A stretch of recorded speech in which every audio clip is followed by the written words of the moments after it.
Boa noite. Que a paz do Mestre Jesus esteja com todos. Sejam bem-vindos à nossa casa para mais uma noite de reflexão, mais uma noite de estudo, em que aqui nos encontramos em nome do Cristo para aprender um pouco mais sobre a doutrina espírita, sobre o Evangelho de Jesus.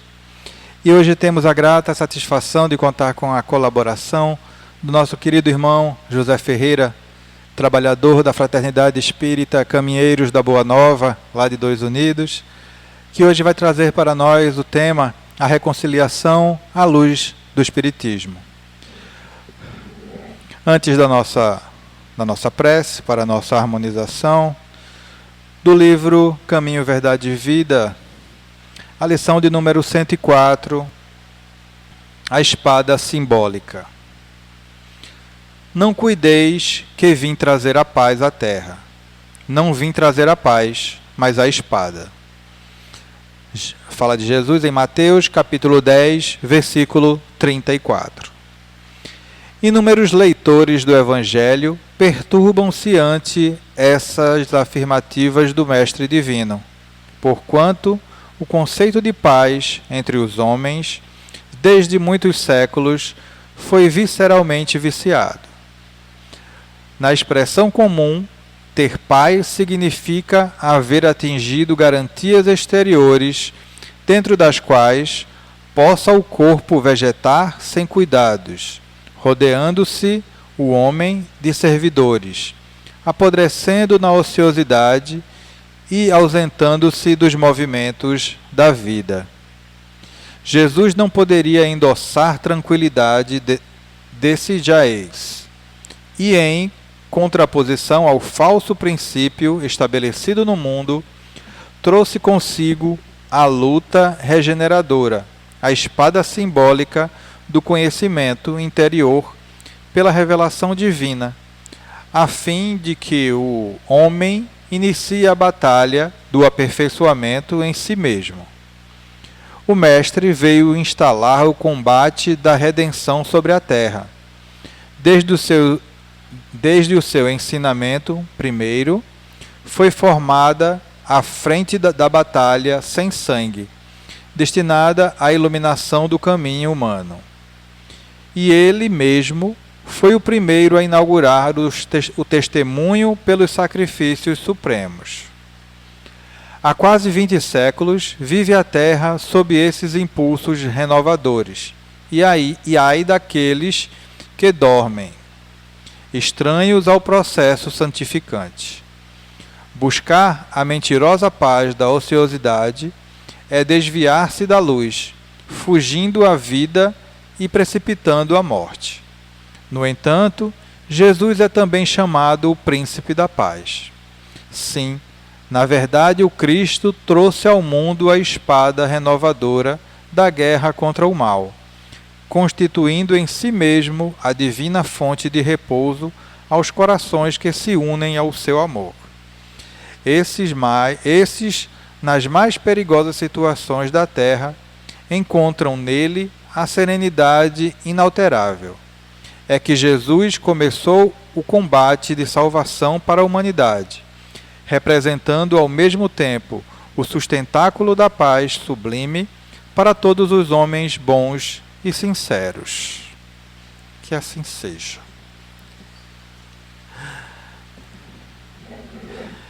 Vamos agora para a nossa prece, para o início da nossa atividade da noite.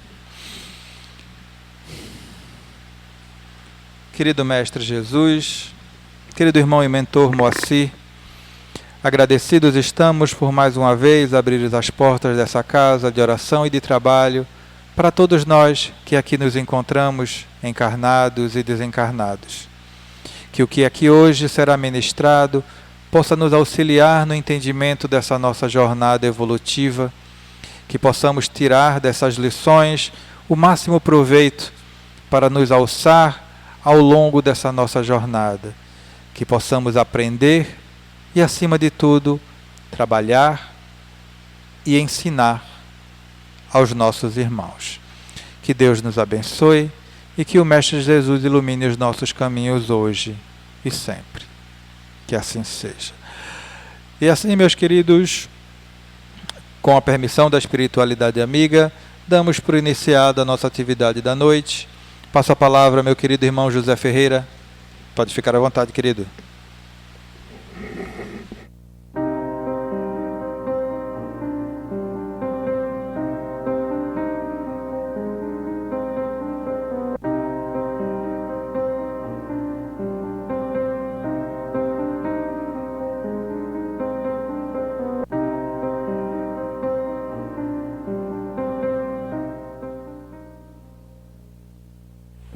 Queridas irmãs, queridos irmãos, meu boa noite. Trago para todos vocês o abraço fraterno da Fraternidade Espírita Caminheiros da Boa Nova, lá de Dois Unidos.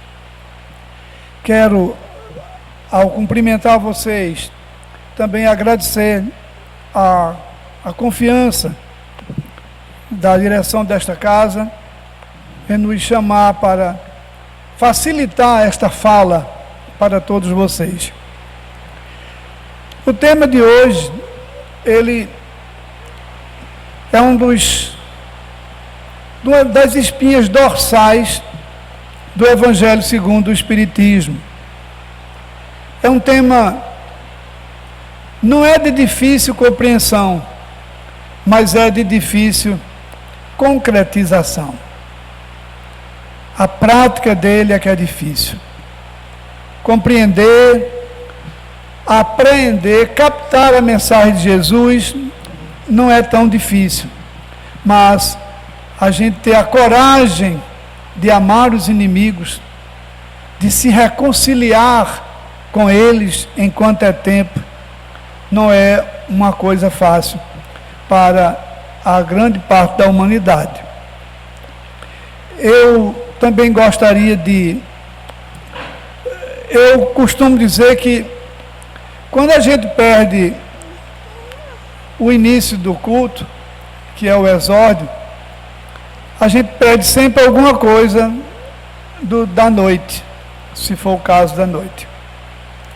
Porque não é por acaso que o nosso irmão abriu esta página e leu e explicou essa passagem lá do Evangelho de Mateus. Realmente o texto, ele é um pouco duro. Do ponto de vista objetivo, não é fácil Jesus dizer: eu não vim trazer a paz, eu vim trazer a espada. Aí, claro, o entendimento aí tem que ser metafórico mesmo, tem que ser simbólico. É a espada simbólica. Por quê? Porque quando Jesus diz que não veio trazer a paz, é como se ele está uma interpretação nossa, pobre, mas é o que nós podemos fazer. É como se ele dissesse: eu não vim trazer o comodismo, eu não vim trazer a acomodação. Então, eu não vim trazer a paz, sim a espada. A espada, simbolicamente, quer dizer, eu vim trazer a divisão mesmo entre a verdade e a não verdade.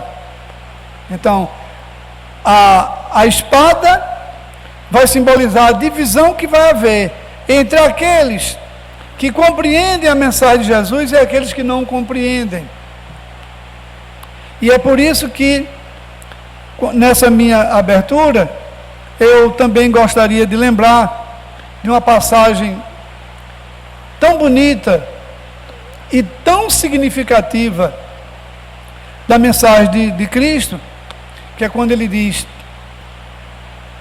onde ou quando 2 ou 3 de vocês estiverem reunidos em meu nome, aí eu estarei com vocês. Se nós que estamos aqui neste salão, neste templo, a igreja dos espíritas é esta. Se nós não acreditarmos que Jesus está entre nós, a nossa fé, ela está abalada. eu estarei onde 2 ou 3 de vocês se reunirem em meu nome. Agora, não basta nós estarmos reunidos. É preciso que nós estejamos reunidos em nome de Jesus e unidos na doutrina dele.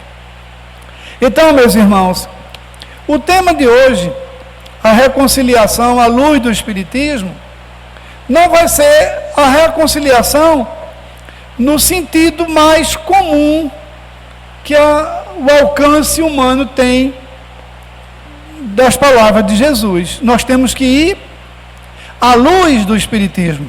Então, nós não vamos tratar simplesmente da reconciliação, que é uma atividade superior.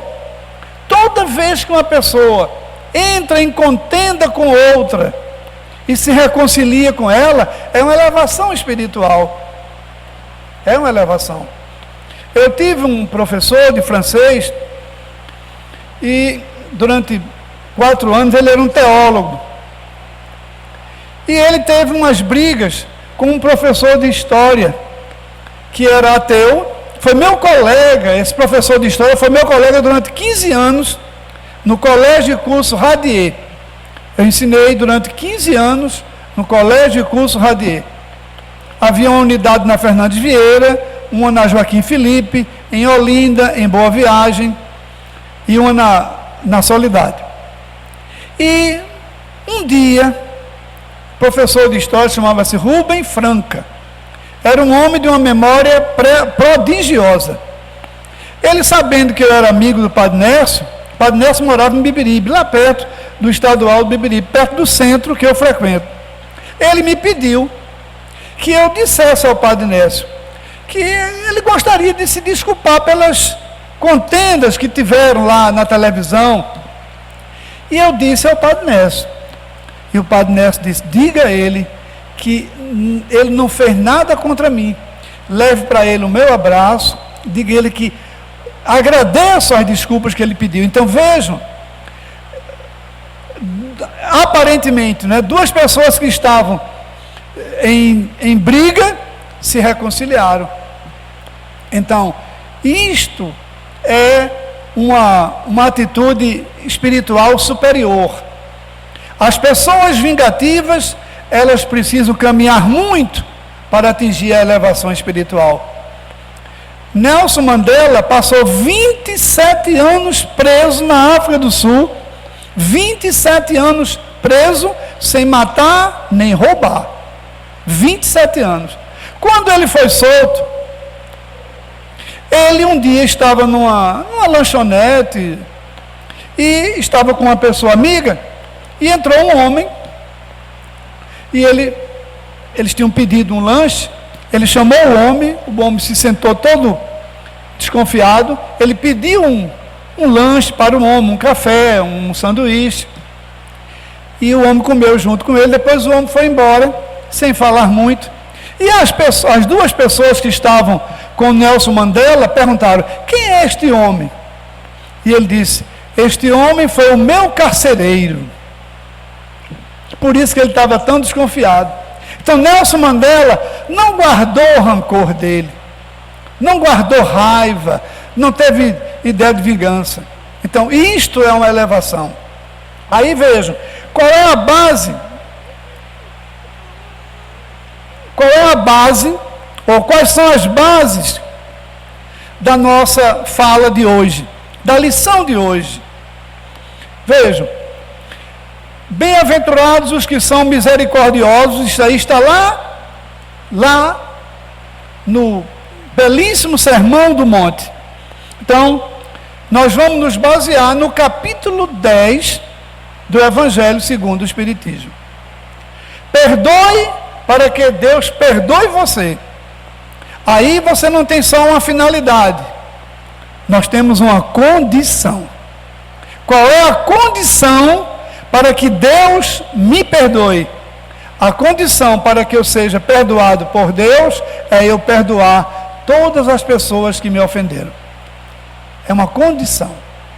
Depois, reconciliem-se com seus adversários.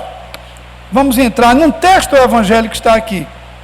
E nós vamos ver que a reconciliação não é uma formalidade. Me desculpe, foi sem querer. Não, não é uma formalidade. A reconciliação tem um fundamento muito profundo. Muito profundo. O sacrifício mais agradável a Deus não é vir todas as vezes à igreja. É importante vir à igreja? Claro que é.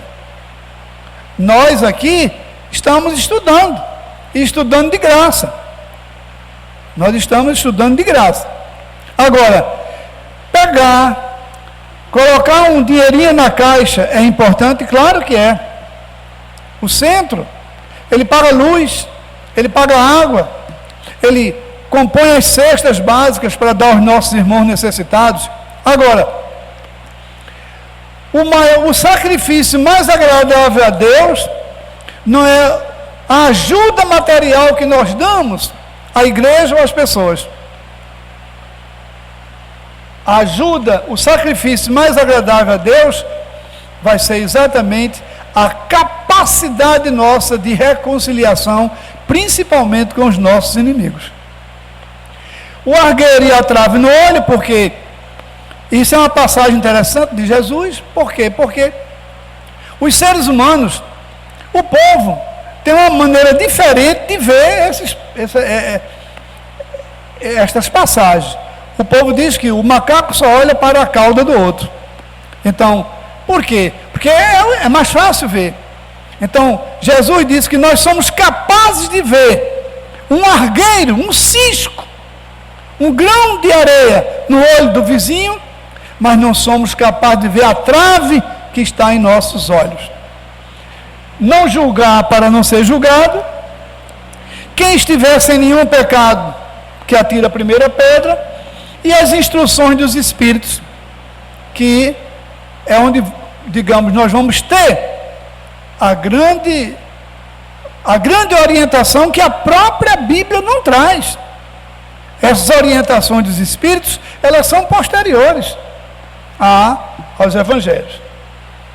Bom, para nós, no nosso estudo, nós concebemos algumas reflexões prévias, que na realidade já começamos a fazê-las, mas vamos fazer algumas outras com base em observações reais. Vejam, Santo Isidoro foi um padre da Igreja Católica. Um padre, um religioso, um sacerdote, um homem muito estudioso. E o que é que ele diz? Coisa vergonhosa é nós não praticarmos o que aconselhamos aos outros. Então nós aconselhamos que as pessoas perdoem, e nós não perdoamos. Nós aconselhamos que as pessoas amem os seus inimigos, e nós não amamos os nossos inimigos. Depois nós vamos falar o que é, segundo Kardec, quais são as diferenças entre amar os amigos e amar os inimigos. O amor não é o mesmo, é evidente.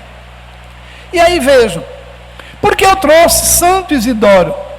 Porque houve um arcebispo em Salvador, na Bahia, eu não me lembro o nome dele, não me lembro. Eu vi esta matéria na revista Veja, há muitos e muitos anos.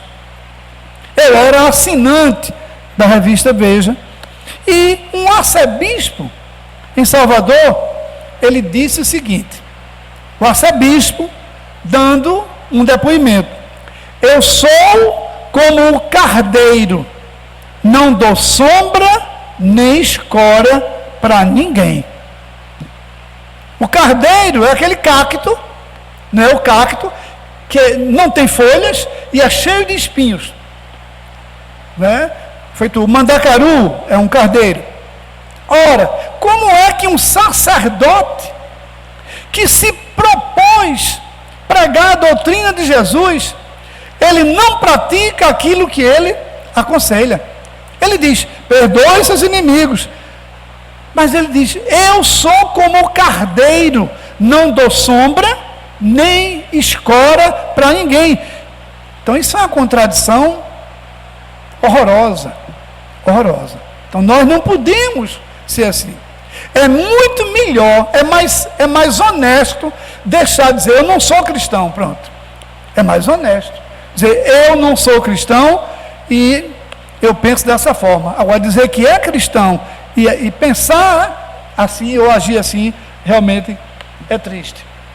Depois, olha, quem disse isso foi um biólogo francês que morreu aos 42 anos. Era um cientista. Não era um teólogo, não era um padre, não era um pastor evangélico, não era um pregador espírita, não. Era um cientista, um biólogo. Ele disse, não tem sentido orar pela manhã e viver como um bárbaro o restante do dia. Então, de manhã, faz a oração, se ajoelha, faz o sinal da cruz, isto é, segue os rituais, dependendo da igreja que segue, mas e o restante do dia? Vai viver como? Então, é uma incoerência muito grande. Então, meus irmãos, na realidade, o que é que o Espiritismo diz? Pouco importa o nome da sua religião. O mais importante não é o nome da religião. A melhor religião não é A, B, ou C ou D. A melhor religião é aquela que torna você uma pessoa melhor. Esta que é a boa religião. E este refrão popular é uma crítica que nem todo mundo percebe, mas é uma crítica muito grande aos sepulcros caiados. Vejam, para que trazer a cruz nos peitos e o diabo nos feitos? Para que trazer a cruz de Cristo num transilim, as mulheres num brinco, os homens numa pulseira? Alguns fazem a tatuagem, até do rosto de Jesus, mas a cruz, quer dizer, o sinal do cristianismo no peito, o transilim, o escapulário e o diabo nos feitos, quer dizer, na prática. Então, isto é o que Jesus chamava de os sepulcros caiados. Por quê? Porque é a religiosidade de fachada. Não, meus irmãos. A religiosidade de fachada, não. Bom, aí depois, a última reflexão, ela é mais abrangente do que as anteriores. Vejam, se os cristãos de todas as matizes, cristãos católicos, espíritas, evangélicos, maronitas, sunitas, ortodoxos, todos os que se dizem cristãos, todos os que se dizem seguidores de Cristo, se os cristãos vivessem como cristãos desde o início do cristianismo, portanto, 2000 anos, não haveria necessidade de revoluções armadas. O investimento que o mundo faz em armas é muito grande. Claro que nós não chegamos ainda, a humanidade ainda não chegou a um patamar elevado de dispensar os exércitos, nós sabemos. Mas o que se gasta com armamento, com defesa, é muito grande. O Brasil tem cerca de 500 mil policiais, militares e civis, meio milhão de policiais civis e militares. As Forças Armadas Brasileiras, Marinha, Exército e Aeronáutica, só tem 340 mil. Então vejam, o aparato policial é quase o dobro. Por quê? Porque nós não somos ainda cristãos. Nós não vivemos como cristãos. Não vivemos, mesmo os cristãos. O Brasil é um país de maioria cristã. 50 e tantos % da população se dizem católicas. Cerca de 30% ou um pouco mais se dizem evangélicas, que são cristãos. Aí vem as religiões de matriz africana e o espiritismo, que hoje é cerca só de 3%. E os espíritas não devem ficar preocupados com isso, porque o espiritismo não é ainda uma religião de massa. Não é. Não é uma religião de elite econômica, elite social. Não. É uma religião para quem quer um esclarecimento verdadeiro, real, iluminado. Nós não vivemos de aparência. Algumas pessoas dizem, com uma certa razão, que o culto espírita é um pouco sem graça. Nós não temos música, não temos dança. Hoje, meus irmãos, quando a gente liga a televisão e vai passando, os nossos irmãos pastores, alguns já estão dançando no palco. Estão dançando. Não consta que Jesus dançou em canto nenhum. Não consta. Então, é muita religiosidade para as aparências e pouca religiosidade para a essência. Então, se os cristãos vivessem como cristãos desde o início, 2000 anos é um bom tempo. Não haveria revoluções armadas. O que foi a União Soviética? Foi a implantação de um sistema autoritário por meio de uma revolução armada. O regime chinês foi uma revolução armada. O regime cubano foi uma revolução armada. Então, a Revolução Francesa foi uma revolução armada. Mataram, muitas pessoas morreram na Revolução Francesa. Depois, não haveria necessidade de tanta miséria social e moral, porque a miséria não é só social. Existe miséria social, existe miséria moral. Basta olhar em nossa volta para ver que a miséria moral é grande. É grande. Falando em China, que é um país altamente controlador, uma família inteira, para 19 pessoas, alguns vão ser fuzilados, outros vão ser pegar prisão perpétua. Por quê? Porque se corromperam. Pegaram uma fortuna para poder se corromper, sabendo que o regime chinês é assim fechado. Depois, necessidade de tantas guerras. Meus irmãos, o que é que falta fazer em Gaza? Não falta mais nada. Só matar o restinho que tem de gente ali. Não tem mais nem o que destruir. Então, a guerra da Ucrânia, a Rússia invadiu a Ucrânia. A Rússia invadiu a Ucrânia. Então, é muita guerra. E o mundo foi feito assim, mas nós viemos para aqui para evoluir. Já era para estarmos mais evoluídos. E depois de tantos enganos, como os seres humanos se enganam? As redes sociais é muita gente sem conteúdo vendendo conteúdo. Muita gente sem nenhum conteúdo filosófico, literário, espiritual, vendendo conteúdo. Tem milhões de seguidores, dali vem o dinheiro deles. Por que isso? Porque nós ainda somos espiritualmente muito atrasados. Nós não estamos condenando os nossos irmãos que fazem isso. Não estamos vendo o argueiro no olho do outro. Nós estamos dizendo que a humanidade precisa também dar um salto de qualidade. Então está aí. E vejam, Jesus, quem disse isso foi o grande mentor, né, de Chico Xavier, Emmanuel. Jesus não é uma personalidade a ser seguida, a ser adorada. Ele é uma verdade a ser vivida. Então não adianta colocar um crucifixo. Entenda, a pessoa pode colocar o crucifixo e ser boa, não faz mal. Mas se colocar, que seja realmente. Que aquilo não seja só um enfeite. Porque vai até enganar as pessoas que olham. E qual é o tema de hoje? É a reconciliação à luz do Espiritismo. Só o riso, o amor e o prazer merecem revanche. O resto é perda de tempo, é perda de vida. Então, o cristão não pode ser revanchista. O cristão não pode ser vingativo.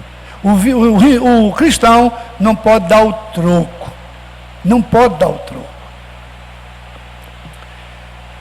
Perdoai para que Deus vos perdoe. Aquele primeiro item. Bem-aventurados os que são misericordiosos, porque eles obterão misericórdia. Vejam, os misericordiosos são os que perdoam. Meus irmãos, quando nós lemos aqui os trechos, os comentários de Allan Kardec é o nosso teólogo maior. Ora, por que foi que Lutero, um dos motivos pelos quais Lutero rompeu com a Igreja Católica? Lutero era para ser mais admirado, era para ser mais falado pelos evangélicos do que é. Lutero dizia que não era um pecado a igreja vender indulgência, a igreja vender perdão. Deus não vende perdão a ninguém. Quando Ele perdoa você, Ele perdoa sem você. A única coisa que Ele quer de nós é que nós perdoemos os nossos inimigos. Não tem que pagar para ser perdoado. Não se paga para ser perdoado. Não se paga. Então, bem-aventurados os misericordiosos, aqueles que têm misericórdia, que têm indulgência, aqueles que perdoam. Porque eles obterão isto. Está dito por Jesus. Se perdoar-lhes, eu mantive o texto de Kardec, mas vocês sabem que hoje o pronome vós, ele não é mais usado pela população brasileira. No português no Brasil, não se usa mais o pronome vós. Ele existe na gramática. Se perdoardes os seres humanos, lá tem os homens. Para não repetir a palavra homens, eu fiz isso. Se vós perdoardes aos seres humanos as faltas que eles, os seres humanos, fazem contra vós, o vosso Pai Celestial vos perdoará também vossos pecados. Olha a condição agora. Mas, entretanto, se vós não perdoardes aos homens, aos seres humanos, os homens e as mulheres, quando eles vos ofendem, o vosso Pai não vos perdoará os vossos pecados. Então, quando eu sou ofendido, e eu não perdoo o meu ofensor, eu estou no impasse. Só existe uma forma de eu sair deste impasse. Não é obrigado a ser no mesmo dia, o ideal era que fosse.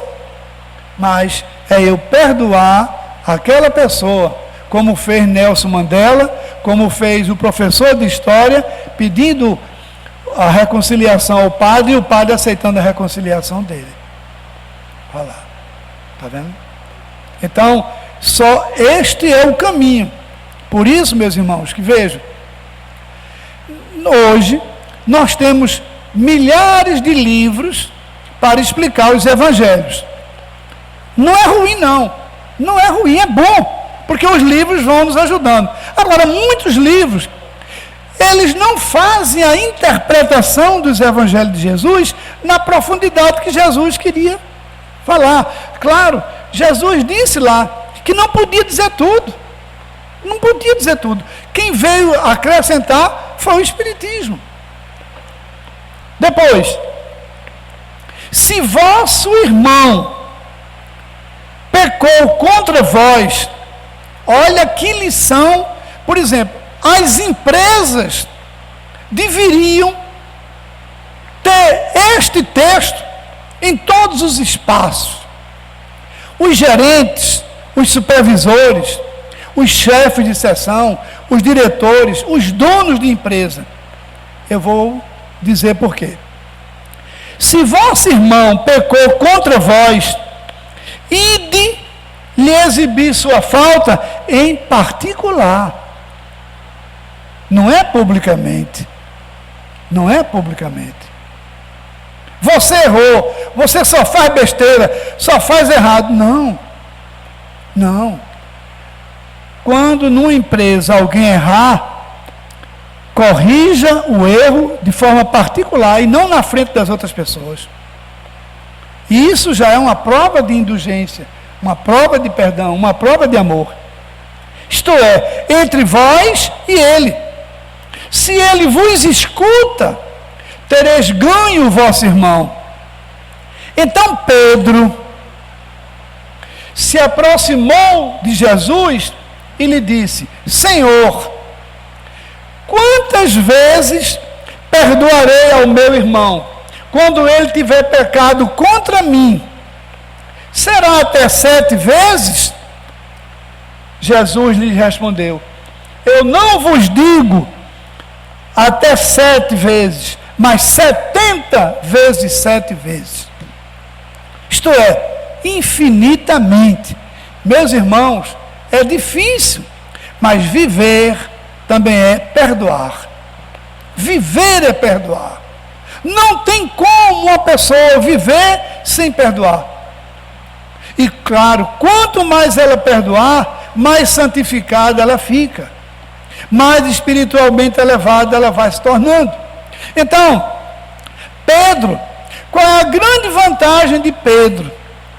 Talvez, mas não é certeza, mas é possível que Pedro fosse dos 12 apóstolos de Jesus, porque o 13º foi escolhido depois que Judas morreu.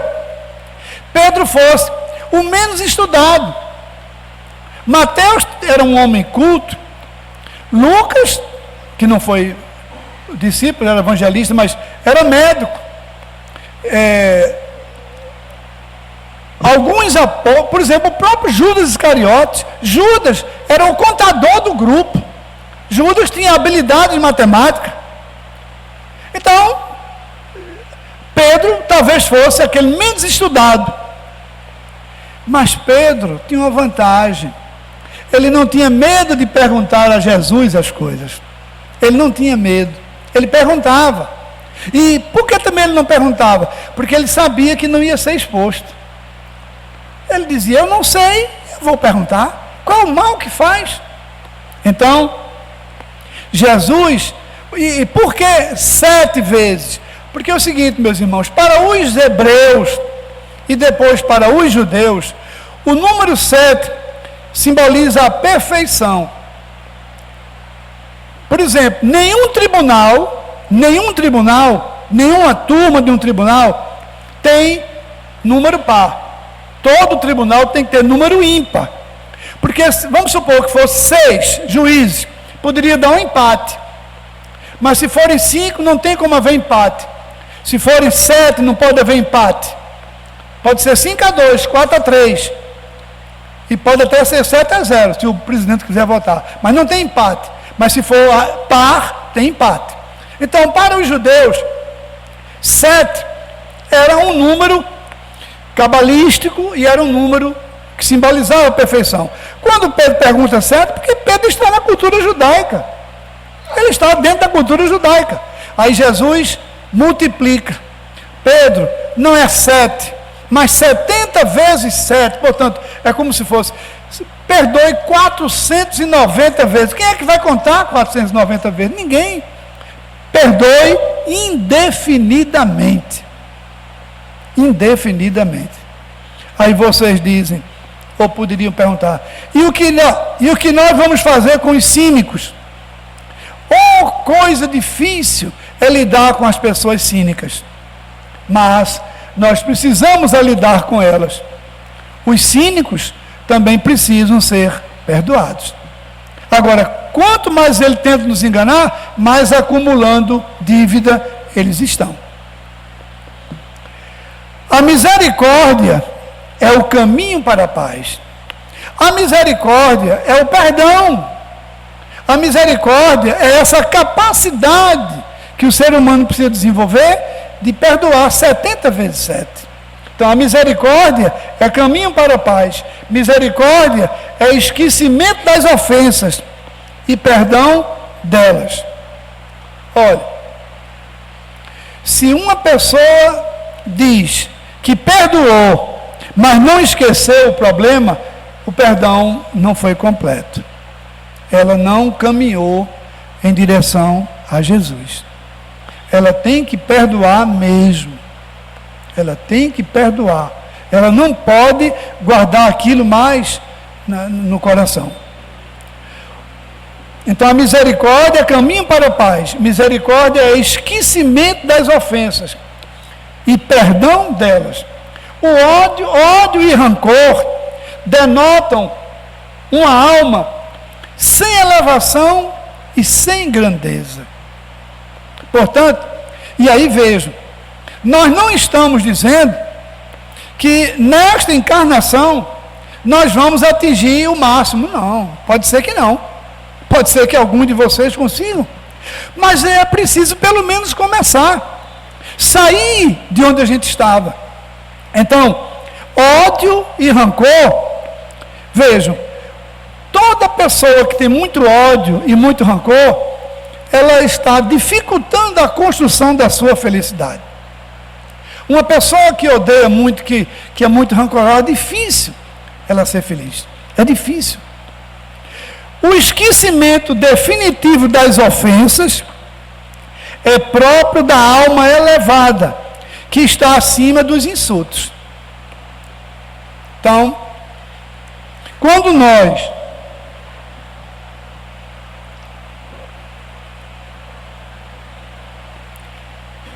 observamos dentro das próprias famílias,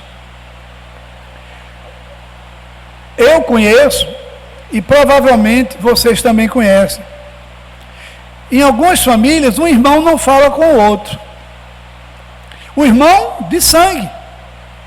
Não é por acaso que aquele irmão veio na sua família, não é por acaso. A construção divina é algo muito sério, muito interessante.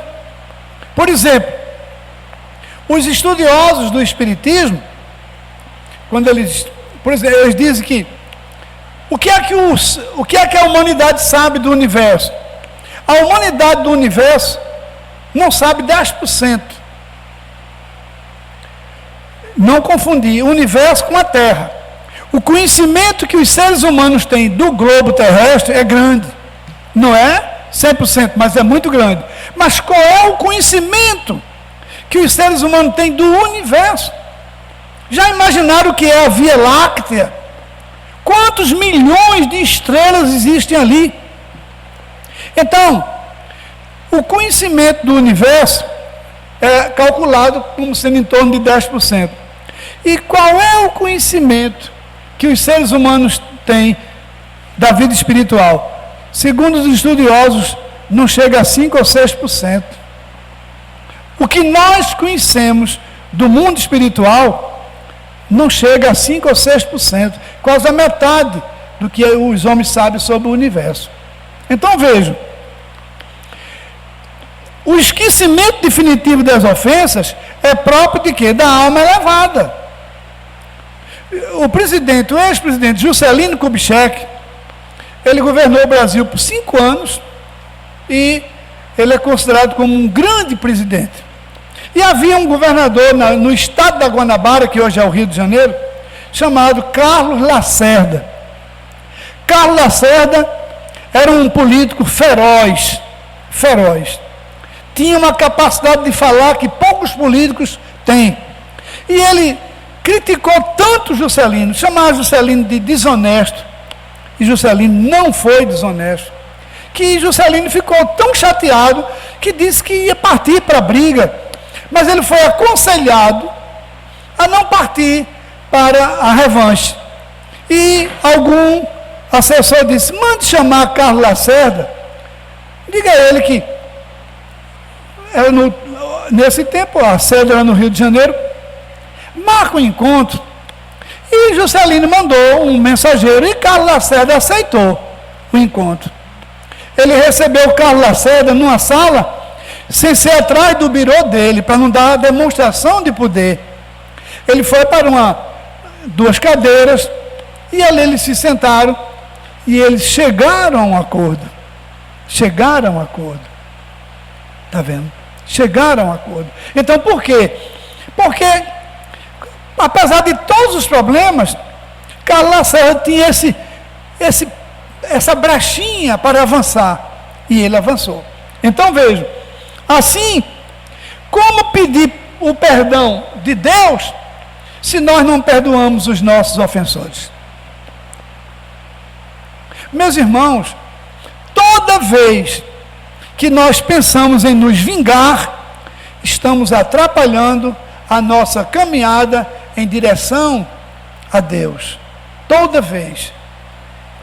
Toda vez que nós pensamos em nos vingar, em não perdoar, em dar revanche, nós estamos aumentando o muro que nos separa da divindade. É o que está dito por Jesus, não é por mim. Então, por que reconciliar-se com seus adversários? Por quê? Cuidado. Há uma diferença entre adversário e inimigo. O inimigo é o adversário ao extremo, mas há os adversários. Então, como se reconciliar com eles? Bom, o que é que Jesus diz? Isto aqui são palavras do Cristo. Reconciliai-vos o mais depressa possível com vosso adversário, enquanto estáis a caminho com ele, isto é, na mesma encarnação. Eu estou aqui, fulano está ali, nós estamos na mesma encarnação. E nós somos adversários ou somos inimigos? O que é que eu vou fazer para chegar a ele o meu pedido de perdão? E se chegar a mim o pedido de perdão dele, eu perdoar efetivamente, com algumas observações que eu vou fazer. Para que vosso adversário não vos entregue ao juiz, e que este não vos entregue ao ministro da justiça, e que sejais aprisionados. Se aqui a pessoa for aprisionada, ela vai para onde? Para os católicos e para os evangélicos, a pessoa vai para o inferno. E para os espíritas, ela vai para o umbral. Pelo menos duas modalidades de umbral. Então vejam. Por que se reconciliar com os inimigos nesta encarnação? Porque quanto mais eu me reconciliar com os meus adversários, com os meus inimigos nesta encarnação, menos ódio ele vai levar de mim quando ele desencarnar. E eu, se for o caso, menos ódio levarei dele quando eu também desencarnar. Então Cristo está dizendo que isso deve ser feito em vida. Agora, alguém poderia dizer: eu não me dou bem com o meu vizinho do andar de cima ou com o meu vizinho do andar de baixo. O que é que eu vou fazer para me reconciliar com ele? Eu vou chamá-lo para jantar na minha casa? Eu acho que a princípio não. Dificilmente ele viria. Porque ele vai ficar com medo. E agora com essa moda de colocar chumbinho no bolo, não é? As pessoas estão botando veneno no bolo. Então, se você chamar o seu vizinho, pode ser que ele não vá. E aí, como é que eu vou me reconciliar com ele? Primeiro, se eu o encontro no elevador, eu vou dar bom dia, boa tarde, boa noite. Se ele não responder, eu vou insistindo aos poucos. E isto é um ponto. E o outro ponto é orar por ele.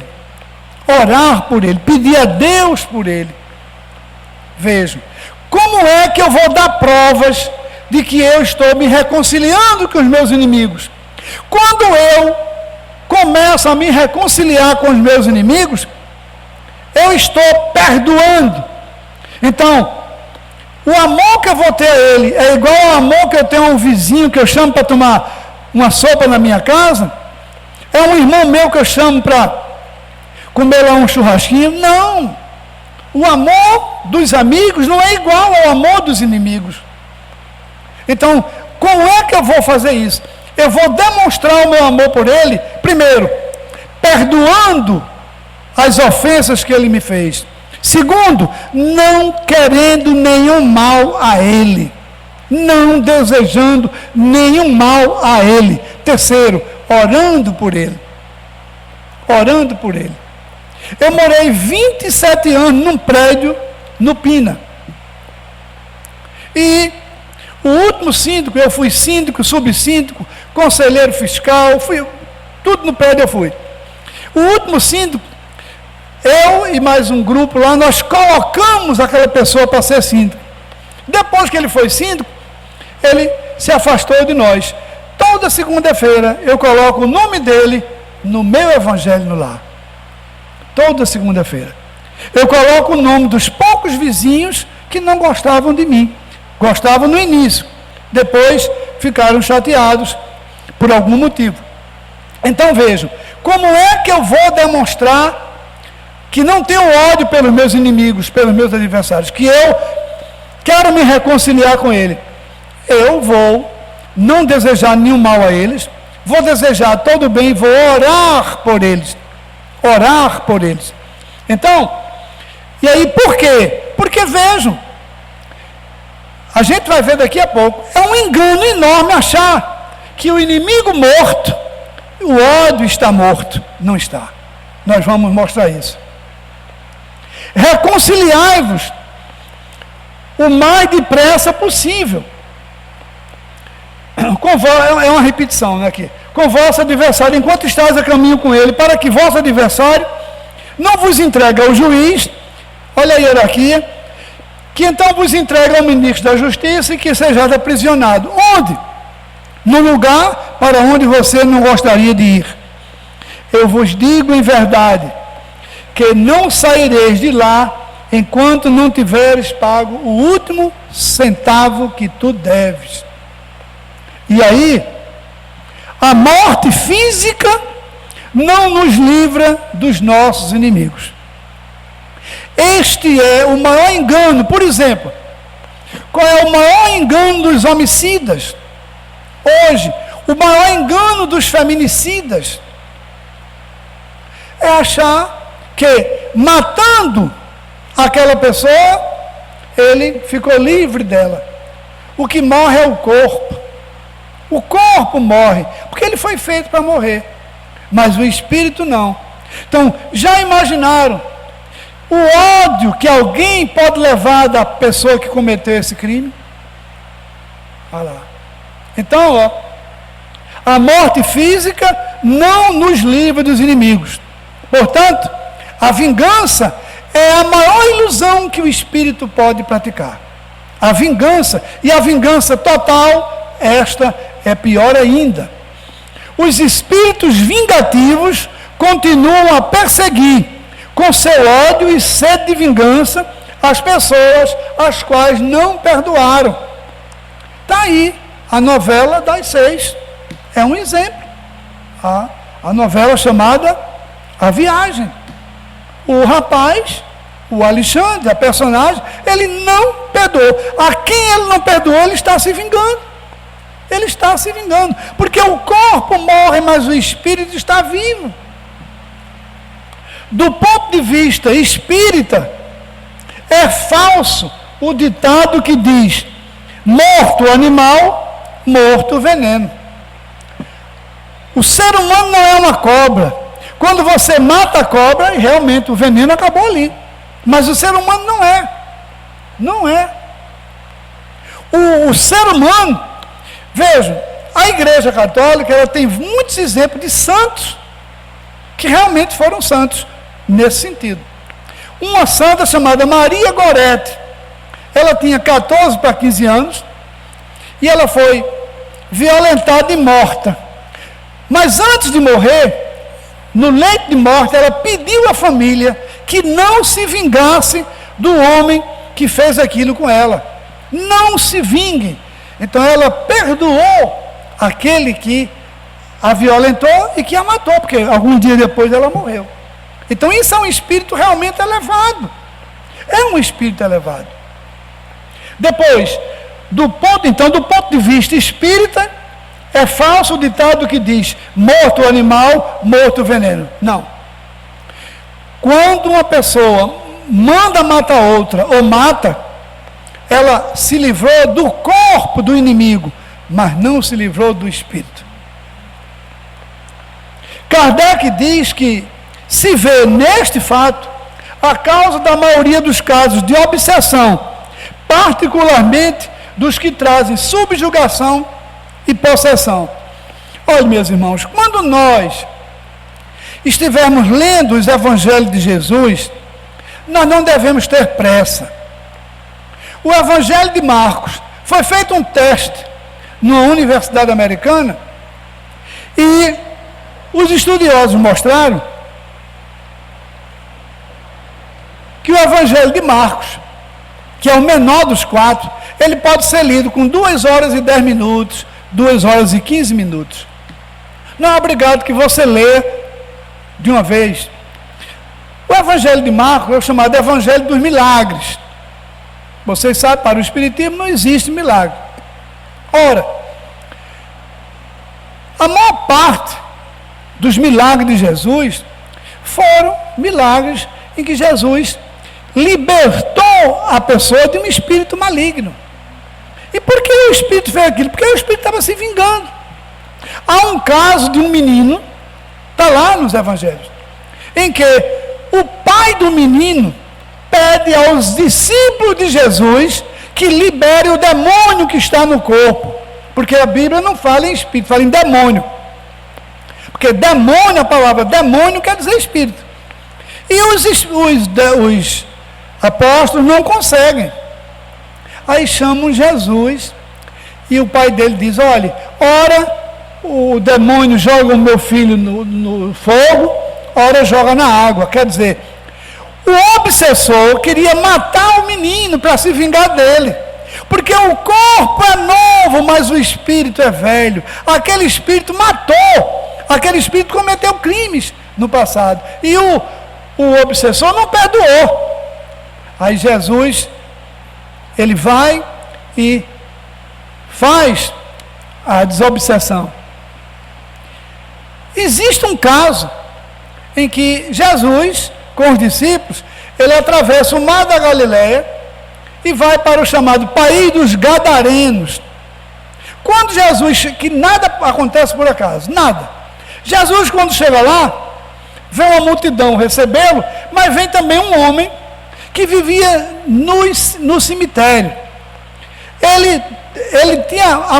Havia momentos em que a violência física dele contra ele próprio era tão grande que ele rompia as correntes de ferro.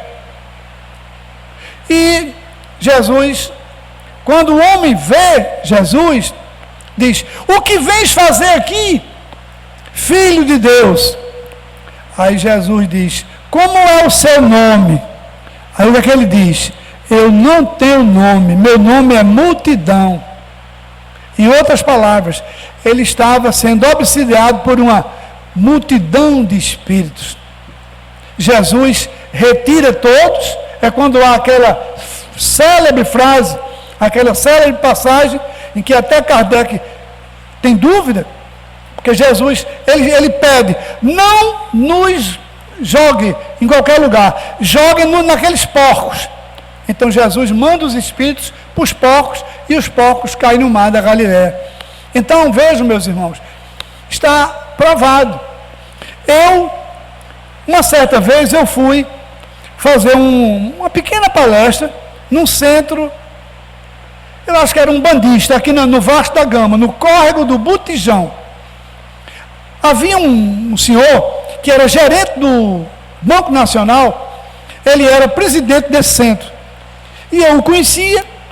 Ele perguntou: professor, o senhor é espírita? Eu disse que sou espírita. O senhor poderia ir lá no meu centro e falar meia hora sobre Jesus? Eu disse: não tem problema nenhum. Qual é o problema que tem? Nenhum. Fui lá, falei, mas eu me tornei amigo dele. E um dia eu fui lá a pedido de uma vizinha minha que tinha sido católica, evangélica, tudo. Então, quando eu cheguei lá, vieram chamá-lo rapidamente e ele me mostrou um menino dos 13, 14 anos. O menino estava todo troncho. Ele mais um outro homem fez a sessão de desobsessão e passou um carão no menino. Nunca mais faça isso. Então, o menino foi para o centro e pediu, chamou os espíritos foram, que eram inimigos dele, por isso fizeram aquilo com ele. Então, veja, para Kardec, o obsediado e o possesso são vítimas de uma vingança anterior. São vítimas. Meus irmãos, por que foi que Jesus disse, orai e vigiai? Também por isso. Porque o corpo é fraco, o espírito é que é forte. Então, orai e vigiai. Por quê? Porque pode ser que algum inimigo nosso, de encarnações passadas, não tenha nos visto ainda nesta encarnação. Mas num determinado lugar ele viu. Por isso que os cristãos não deveriam frequentar os ambientes de bebedeira, os ambientes de prostituição, porque não existe espírito bom ali. Ali só existe espírito ruim, que pode ser que encontre um inimigo e vá persegui-lo. Ainda segundo Kardec, Deus não permite ser alvo de vingança quem perdoou. Então, se você perdoou o seu inimigo, e o seu inimigo se sentiu perdoado por você, a força dele não vai atuar sobre você, porque Deus não permite. Quando Jesus recomenda reconciliar-se com o adversário, o mais depressa possível, isto é, nesta encarnação, não visa só ao apaziguamento da existência atual, e sim evitar que elas se perpetuem nas existências futuras. O que é que explica uma criança de 10, 12 anos matar o pai e a mãe? Vieram para se reconciliar e não se reconciliaram ainda. Qual é o sacrifício mais agradável a Deus? Se, pois, quando você apresentar a sua oferenda ao altar, você se lembrar de que o seu irmão tem alguma coisa contra você, deixa a sua oferenda lá, deixa o dinheirinho, deixa a cesta básica e vá reconciliar-se com seu irmão. Claro que isso aqui é simbólico. Depois volte para oferecer sua doação. Isto é o que há de mais agradável a Deus. O que há de mais agradável a Deus não é a oferenda que eu coloco no altar. O que há de mais agradável a Deus é o perdão que eu posso dar aos meus inimigos. Temos 3 minutos? Pronto. Olha, eu trouxe aqui uma reflexão de um padre que viveu em Pernambuco nos anos de 1960. Eu não sei bem. O padre Teilhard de Chardin, ele era católico, mas ele acreditava no mundo espiritual como nós acreditamos. Vejam o que ele disse. Não somos seres materiais passando por uma experiência espiritual. Nós somos seres espirituais passando por uma experiência material. Meus irmãos, que nós possamos efetivamente praticar aquilo que Jesus nos disse. Vejam, primeiro, onde 2 ou 3 de vocês se reunirem em meu nome, aí eu estarei com vocês. Segundo, lá no Pai Nosso, que seja sempre feita a vontade de Deus. E aí eu digo, se a vontade de Deus, seria muito bom que toda vez a vontade de Deus coincidisse com a minha. Mas se a vontade de Deus não coincidir com a minha vontade, que seja feita a vontade dele e não a minha. Fiquem todos na doce paz do nosso Divino Mestre Salvador.